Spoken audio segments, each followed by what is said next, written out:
안녕하십니까. 7월 22일 화요일 넘치는 우리 교회 매일 묵상 시작하도록 하겠습니다. 오늘 본문 말씀은 요한계시록 14장 14절부터 20절까지 말씀입니다. 우리가 지금 묵상하고 있는 요한계시록은 사실은 아직까지 이루어지지 않은 일들도 많이 있습니다. 그렇기 때문에 그 해석하는 방식이나 이 적용하는 방식에 따라서 참 많이 바뀔 수 있는 내용들이 있거든요. 그러니 여러분, 제가 이야기하는 것들이 성경에 대한 완벽한 이 해석이거나 뭐 정말 틀림없는 해석이거나 이런 건 아닐 수 있다라는 겁니다. 그리고 지금까지도 학계에서 논란이 있는 부분들도 있습니다. 그런 여러분, 우리가 이 말씀을 묵상하고 이 말씀을 통해서 얻고자 하는 적용들이나 이런 것들은 받을 수 있지만 이게 세세하게 이게 맞다 저게 맞다 왜 이걸 이렇게 해석하느냐라고 따지는 건 사실은 우리들의 영역이 아니라 저는 학자들이나 교수님들의 영역이라고 생각합니다. 저희들이 받는 것은 그 중에 여러 가지 해석 가운데 가장 지금까지 해왔던 흐름에 맞는 것, 그리고 우리들의 삶에 하나님의 약속의 어떤 연장선상에서 해석하는 게 가장 좋다고 생각합니다. 오늘 이제 주신 말씀들이 사실은 논란이 좀 있는 이야기들이기 때문에 미리 말씀을 드리는 거예요. 오늘 보면은 이 14절에 또 내가 보니 흰 구름이 있고 구름 위에 인자와 같은 이가 앉으셨는데 그 머리에는 금연류관이 있고 그 손에는 예리한 낫을 가졌더라 라고 이야기하면서 구름 위에 인자 같은 이의 이 추수를 의미합니다. 그리고요 17절에 보면은 또 다른 천사가 하늘에 있는 성전에서 나오는데 그 역시 예리한 낫을 가졌더라 이렇게 얘기합니다.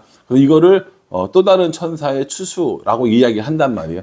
이게 어떤 부분에 이제 논란이 생기느냐면 이 앞에 나오는 14절부터 16절까지 나오는 인자가 하는 추수와 17절부터 20절까지 나오는 천사가 하는 추수가 다른 것이냐 이런 내용들이고 또 그 17절 이하에 나오는 천사가 인자를 말하는 것이 아니겠느냐라고 하는 이런 그 어떤 해석의 차이도 있고요. 또 하나는 앞에 나오는 이 추수는 인자가 성도들을 구원하기 위한 추수이고 또 뒤에 나오는 이 추수는 불신자와 악인들을 심판하기 위한 추수다라고 보편적으로 뭐 모든 학자들은 아니지만 일반적으로 이야기합니다. 근데 경우에 따라서 이걸 어떻게 해석하냐면 첫 번째 심판과 두 번째 심판이 똑같은 건데 둘 다 그 성도들을 구원하기 위한 심판이다 라고 하기도 하고 두 번째는 둘 다 악인을 심판하기 위한 심판이다 라고 이야기합니다. 이 학자들이 이야기하는 이런 논리와 근거가 전혀 뭐 타당성이 없으면 사실은 뭐 우리가 안 받으면 되겠죠. 그런데 사실은 또 그렇지도 않아요. 그렇기 때문에 우리가 이 어떤 여러 해석 중에서 잘 정리해서 받아들이는 것이 중요한데 제가 볼 때는 첫 번째 추수는 성도들을 구원하기 위한 인자의 추수인 거고요. 두 번째는 불신자와 악인을 심판하기 위한 한 천사. 저는 이 천사가 그리스도라고 보긴 하지만 어쨌든 그냥 나와 있는 걸로만 한다면 한 천사가 악인과 불신자를 심판하는 벌하기 위한 심판이죠. 그런 추수가 아닐까라는 생각을 해 봅니다. 그 15절에 보시면요. 또 다른 천사가 성전으로부터 나와 구름 위에 앉은 이를 향하여 큰 음성으로 외쳐 이르되 당신의 낫을 휘둘러 거두소서 땅의 곡식이 다 익어 거둘 때가 이르렀음이니이다 하니 이렇게 얘기하거든요. 땅의 곡식이 익을 때가 되었다, 거둘 때가 되었다라고 이렇게 얘기하는 거죠. 심판이 이제 곧 이르게 됐다라는 것을 우리에게 알려주시는 거예요. 언제 심판이 이루어지는가는 아들도 모르고 천사도 모르고 아무도 모르고 오직 아버지만 하나님만 아신다고 그랬어요. 근데 우리가 심판의 때가 언제인지 모르지만 심판의 징조들을 봤을 때 이제 때가 가까이 오고 있구나 라는 것을 얼마든지 짐작해 볼 수 있잖아요. 이러한 때에 성전으로부터 천사가 나와서 이제 땅의 곡식이 익어서 거둘 때가 됐다라고 하는 건 하나님의 뜻을 가지고 왔고 그 뜻을 받고 인자 같은 이 예수님이겠죠. 예수님이 이 땅의 성도들을 다 거두는 이렇게 해석하는 것이 있고요. 그리고 17절 이하에 나오는 건요 똑같아요. 18절에 또 불을 다스리는 다른 천사가 제단으로부터 나와 예리한 낫 가진 자를 향하여 큰 음성으로 불러 이르되 내 예리한 낫을 휘둘러 땅의 포도송이를 거두라. 그 포도가 익었느니라 하더라. 이렇게 얘기합니다. 여기도 똑같거든요. 사실은 포도송이를 거두는 것 자체로만 볼 때는 문제가 없는데 그 다음에 어떤 이미지를 우리가 주냐면 19절에 보면 던져요. 포도주를 던지고요. 그 다음에 20절에 보면은 밟고 이런 일들이 나옵니다. 19절 한번 보겠습니다.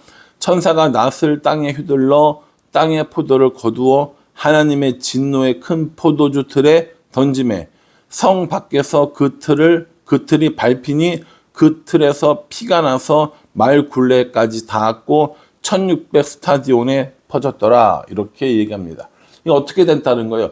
포도를 단순히 거두는 것만 끝나는 것이 아니라 그 포도를 진노의 큰 포도주 틀에 던지고 그리고 그 틀이 밟히고 그 피가 나서 말굴레까지 튀고 이런 이미지를 준다라는 것이죠. 그래서 이 두 번째에 나오는 이 추수는 포도의 추수는 악인들을 심판하는 것이다 라고 이야기를 합니다. 여기 보면 1600 스타디온이라고 그랬는데 1600 스타디온을 그냥 우리가 지금 쓰는 도량형으로 길이로 환산하면 한 300km 정도 된다고 해요. 아주 넓은 지역을 말하는 것이죠. 근데 이 300km가 아니라 1600 스타디온이라고 한 것은 4 곱하기 4, 10 곱하기 10이 되는 거거든요. 여러분 아마 이런 분들 계실 거예요. 목사님 왜 그걸 그렇게 나눠서 합니까?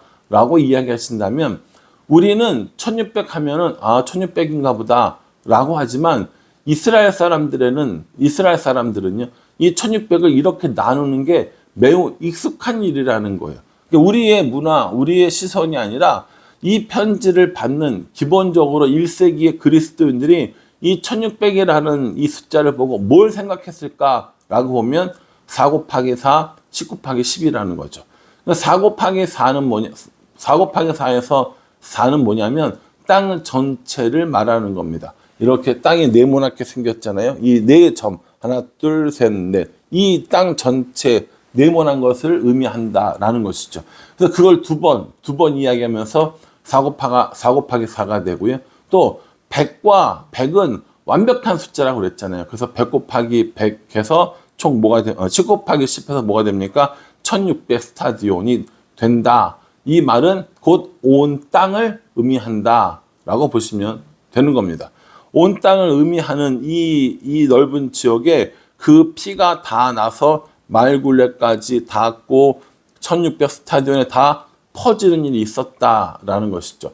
그래서 이걸 뭐라고 우리가 보냐면은 악인들을 불신자들을 심판하는 것이다라고 본다라는 거죠. 그러니 오늘 이 본문 말씀에는 뭐가 들어있다는 거예요? 성도들에 대한 구원 그리고 악인들에 대한 심판 이렇게 있다라는 겁니다. 이게 동시에 이루어질지 아니면 나누어서 이루어질지는 모르지만 분명한 것은 성도들에게 있어서의 추수는 구원이고 악인들과 불신자들에 있어서 추수는 이게 심판이라는 것이죠. 우리를 구원하고 우리를 하나님 앞으로 이제 드리기 위한 이런 추수가 있는 반면에 떨어내고 짓밟고 터뜨리기 위한 그런 악인들의 심판도 분명히 존재한다라는 겁니다. 이 요한계시록은 대략 2000년 전쯤에 기록된 것이죠. 2000년 동안 아직까지 심판이 이루어지지 않았기 때문에 이 심판이 이루어지지 않는 것 아니야? 라고 생각할 수 있겠지만 오늘 성경은 우리에게 이렇게 생생하게 성도들에 대한 구원과 악인들에 대한 심판이 있을 거라는 것을 이야기해 주고 있습니다. 이 요한계시록을 먼저 봤던 1세기의 그리스도인들은 어떤 마음을 가졌겠습니까? 우리가 지금 이렇게 고난당하고 있지만, 이렇게 박해받고 핍박당하고 있지만, 인자가 구름 위에 인자와 같은 이 인자가 우리를 추수해서 하나님의 곡식 창고에 드리는 성도들을 위한 구원의 때가 있을 것이고, 또 포도주를 거두어서 그 틀에 던져놓고 짓밟듯이 악인들과 이 불신자들을 반드시 심판하기 위한 그러한 추수의 때가 있을 것이다 라는 이야기를 들은 거예요. 이게 뭐가 되는 겁니까? 이게 성도들에게 구원의 소망이 되는 것이죠. 또 악한 사람들에게는 경고가 되는 것이죠. 오늘 저는 말씀이 우리에게 이런 역할을 했으면 좋겠고, 교회가 이런 역할을 했으면 좋겠어요. 교회가 성도들에게 구원의 소망을 주고, 불신자들에게는 경고의 이 메시지를 던짐으로 말미암아 교회가 하나님의 메신저로서의 이런 사명을 다하는 삶을 살았으면 좋겠습니다. 성도들에게는 어떤 말씀을 줘요? 구원의 말씀을 주고 소망의 말씀을 주는 거죠. 그래서 이 세상에서의 사명을 감당하고 이 세상에서의 핍박과 환난을 넉넉하게 이길 수 있도록 하는 겁니다. 또 악한 사람들에게, 특별히 믿지 않는 사람들에게는 이 시간에 반드시 하나님께로 돌아와서 앞으로 임박한 어떤 여러 가지 환난과 여러 가지 고난들에 대비하고 준비하고 그렇게 하기 위해서 예수님을 믿어야 한다라는 것을 알려주는 거죠. 이게 교회의 역할이고 이게 성도의 역할이라고 생각합니다. 그리고 이게 요한계시록이 우리에게 준 이유라고 생각합니다. 반드시 심판이 있을 거라는 거죠. 성도들에게는 구원의 심판, 악인들에게는 멸망의 심판이 있다라는 겁니다.